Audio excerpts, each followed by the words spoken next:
Iðgjald í lífeyrissjóð peningur sem allir verða að borga til þess að eiga þegar við hættum að vinna. Allir þeir sem eru á aldrinum 16 til 70 ára og eru í vinnu þurfa að greiða í lífeyrissjóð. Með því safna þeir fyrir eftirlaunum sem eru greidd út 67 ára aldur eða þegar fólk hættir að vinna.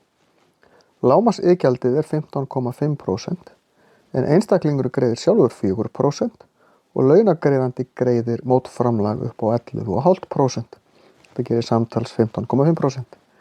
Þetta ákvæði í kjarasamningi og getur verið misjafnt eftir kjarasamningu nákvæmlega hvað þessar prósentutölur eru háar, en þarna erum við að safna peningum til þess að nota seinna.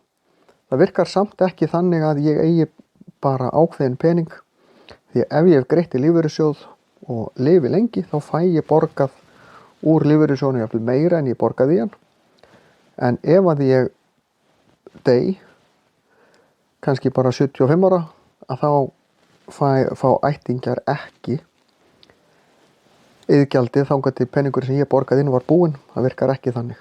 Maður getur grætt og maður getur tapað á þessu, en það fá allir tilbaka svolítið í samræmi við hvað þeir borguðu inn.